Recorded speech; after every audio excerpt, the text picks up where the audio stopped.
Hi, Cher. Hey, Candace. How are you today? Oh, I'm great. I've had a great day. It's been just a really fun day. Grandsons were over and we just played and yeah, just had a great day so far. How about you? Same, just a really good day. Although my grandchildren are going to be here shortly. It's a beautiful Sunday. The sun's shining a little cool, but just love days like this when the weather's nice and we can get outside. Yeah, so Yeah. good. Today we are starting a new topic. Probably going to do at least 2 episodes, maybe 3, on something that we have been processing out loud together, and that is what is called the abandonment wound. We know from our own stories and listening to many other stories that this is a real thing. Mm. This wound that gets developed as a child, because we're coming from understanding complex childhood trauma and what happens when we get an abandonment wound. Mm. Can you share a little bit more of how that develops and maybe Yeah, and we can talk about some of the symptoms of that today too. yeah. And it just feels so important. And I think, well, everyone who has childhood trauma does have abandonment wounds unless they've been processed and healing has been brought there. So we know that children are utterly dependent on the caregiver. And we know that no caregiver is perfect. So we'll just say that straight up again. But in a lot of situations, when a caregiver is not, for whatever reason, able or willing to stay connected to the child, whether that's an infant, 2-year old, 5-year old, 15-year old, doesn't matter. Um, when there is some level of the child really needing the adult in the room to take care of them and meet their needs, and those needs are not met, the child will experience a shattering internally where there's going to be a high level of anxiety Mhm. that just floods the brain and the body because the child is utterly dependent and the need that they are expressing is not being tended to. Mhm. So this is kind of just the basic deal right there of what an abandonment wound is. And of course, it can look a million different ways. Sometimes it's carelessness or intentional. Other times it's just life situations.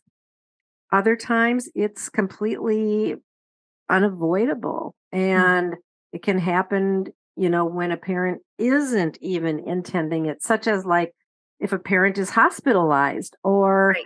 somehow there's a separation that there's no intent or no desire, yet the child can really come away with an abandonment wound.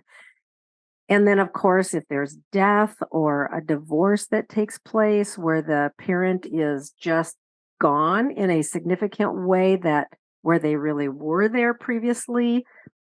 And then there can be situations where there is abuse or neglect too. So it can look a lot of different ways. Mhm. Well, and I like what you were saying that if the wound is not tended to, it really leaves the child at the mercy of interpreting what's wrong with them Yeah. or maybe what they have done to feel alone and disconnected from Mm. their primary caregiver. Yeah. And we've talked a little bit about my stories and your stories. I had several times that I was physically alone Yeah. and experienced that feeling of needing someone Mhm. and really had terror going through my body at times Yeah. because I just was scared. I didn't feel connected. I felt like I needed someone and I couldn't get to someone. Yeah. Um, and I know that you shared some stories that it wasn't so much that you were physically abandoned, Yeah. but more when you needed to be seen and cared for, you had people physically around, but you would often like go away and try to find some sort of comfort. Do you want to share a little bit about that experience for you? Yeah, I just think, there were a lot of times when situations happened and I felt in huge need of somebody coming to take care of me, and yet nobody was there. And Mhm. a lot of times when I've shared stories of harm, like in story group, I get to the end of my story and it's almost like there's a vacuum there. Like I'll just say, and I ran up to my room and I jumped into my bed and I pulled the covers up. The end of the story, right? Mhm. It's Yeah. it's like this vacuum, and it's um, yeah. So just as a child, like being left in the swirl of all the emotion and all of what was raging through my body in that moment, and then no care Mhm. provided to help me know how to process that or how to go through it. And so I learned how to survive Mhm. by numbing or dissociating or the various things that I did. But yeah, so that was more my experience. Mhm. And I think it's important to really recognize that it can be any one or a combination of those type of situations. Mhm. I'm really glad we're talking about this because the abandonment wound, like you said, is pretty much experienced by anyone who's had complex childhood trauma that has not received the care that they need to heal those wounds. And it can be hard as an adult later in life to discover that you have these things that are happening inside of you internally that are very emotionally painful, but maybe even feels shameful that why would I still be feeling this way when I'm not being abandoned today? Yeah. I know for me, you have asked me before, what does that abandonment wound feel like to you? And for me, it is this pit in my stomach that feels so heavy, but yet it's empty.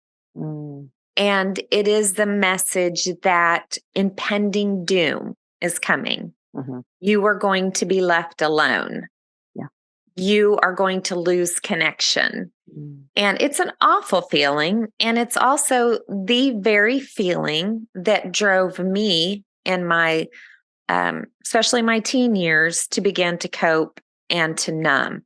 mhm, So then you have the added complexity of the shame of the ways that you're coping and numbing. mhm, So I really am looking forward to this conversation because we've recently had some really sad stories in our community of people that for all appearances are very successful people, mm, and then there's been some suicides, mm, and it's just heartbreaking because my question is, you know they weren't known, or I mean, yes, suicide is so complex, but like, what was their internal pain? mhm, Where did it come from? mm, Did anybody know? mhm. And can we help this by just talking about these very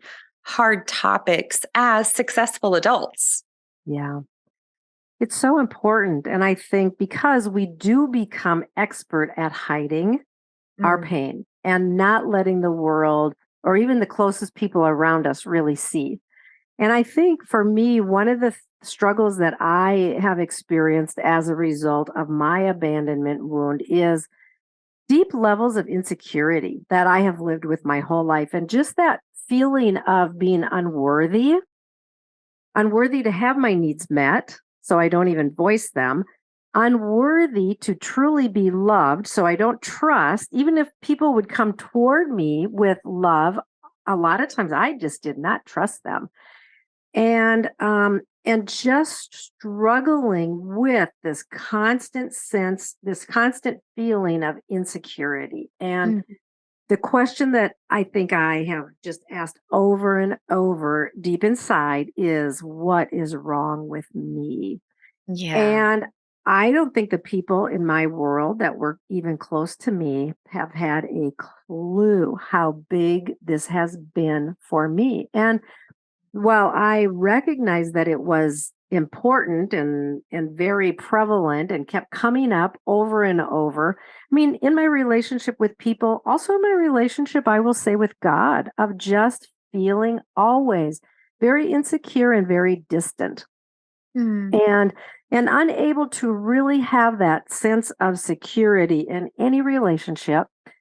And so then, and this is part of um, why we're really talking about the abandonment wound, is because this impacts every single aspect of our life and relationships. Mhm. And we've talked before about attachment struggles. And so for me, my attachment struggle was that I would really stay far away. I would disconnect. I wouldn't allow people to get too close to me, Mhm. because deep down inside, I knew something was wrong with me, Mm. and I felt insecure and unworthy. And so I became the master of hiding and pretending and performing, not Mhm. really because I wanted to, but because that was survival. Mhm. Yeah, and we're going to talk more in future episodes about the healing of the abandonment wound. I'm trying to hold back because I want to actually move towards you right now and Mm. ask some questions and offer some care in that, even though I know you have experienced so much healing. Yeah.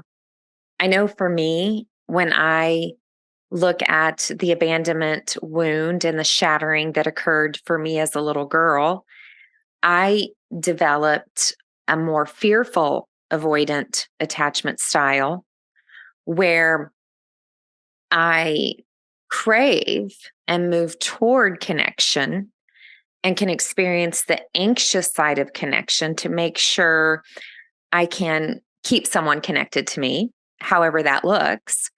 But then when it does come close, the fear sets in and I will go avoidant.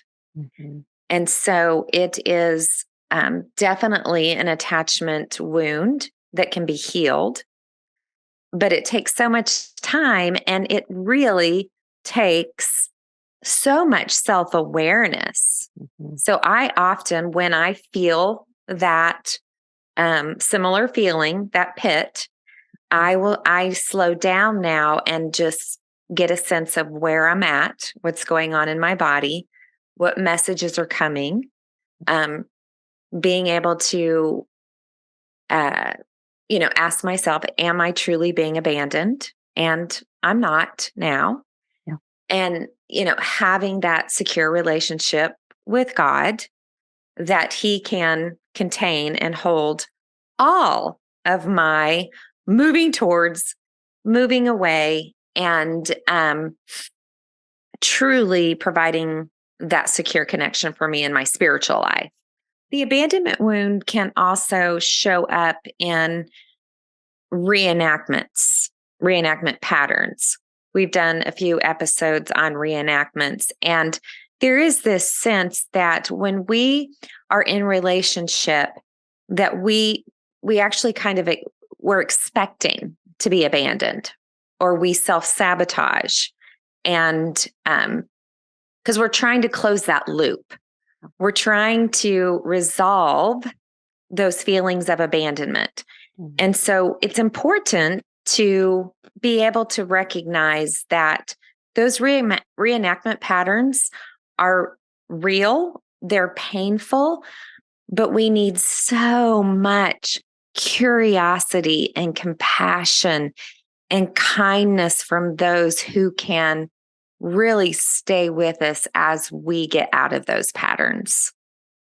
Yeah, I love that you mentioned reenactment and also the sense of, and I will use the word codependency Hmm. of how we tend to get into the similar kind of relationship with one person after another after another. And often it is a codependent relationship because exactly what you said, Candace, it's we're trying to close the loop that goes way back somewhere into our Mhm. childhood.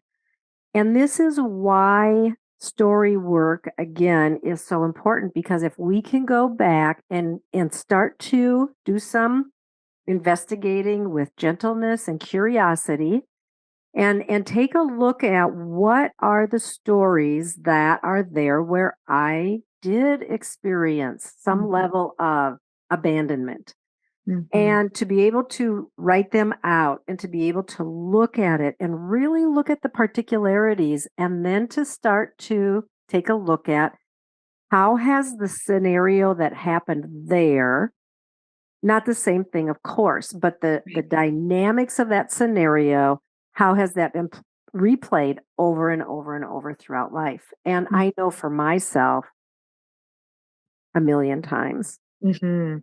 Yeah.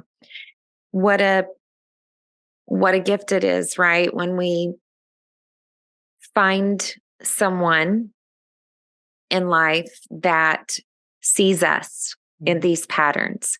yeah. And maybe we have started to also see, like, man, I keep bumping into this same struggle, Mm, or this internal pain is only getting worse.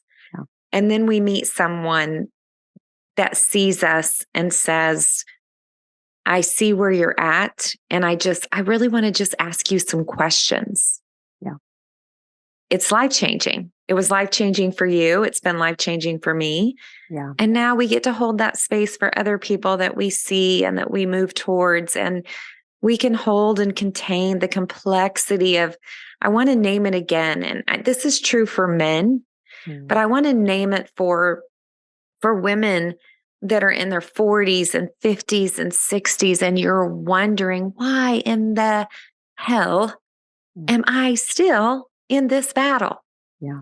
And it's just because there hasn't been the care and the love and the compassion that's been needed to heal. Yeah. Yeah. Yeah. It's Deep so breath. true. I know. I mean, it's so true. And I think just talking about it, it really does bring up some memories for me that I haven't thought about now for a while because I have been in this place of such deep healing. But I want to just, for our listeners, I want to just kind of recap a little bit of what we have said here today that experiences of abandonment in childhood cause a shattering to our soul. And that when that happens, we will go forward in life really struggling in our relationships because when that shattering happened, we had a need and the need was not met, whether intentionally or completely unintentionally, right? So our brain and our body is continually trying to find the solution to that problem. But because now we are in this place of insecurity and having a lot of difficulty really showing up in relationships in a way that is very open and vulnerable and honest, we show up in ways that are very self protective. So we hide our true self. We don't say what we really need or what we really think. We don't use our voice. We often get into these kind of relationships that are hurtful and we get into one after another of that similar kind of self-sabotaging type of relationship. And so abandonment wounds are so important to be looked at because, and we are going to talk about this more in the coming episodes, but because healing is possible, and both Candace and I have experienced tremendous healing in these last few years as we have really moved toward our stories of harm. in a community where we have been met with kindness and curiosity and gentleness and love. And so I want to just say, hang in there to our listeners. Make sure you come back. We have a lot more that we want to say about this. And as big as this might feel now to you after even just hearing this, as you start to get into touch with, oh, that's what it has been, abandonment. And then to go and start to investigate. Yeah. Good conversation, Sher. Hard, right? Yeah. But so good to name it and to know that there's something we can do about it. So Yeah. good to be with you today. So good to be with you too, Candace. Love you, friend. Love you too.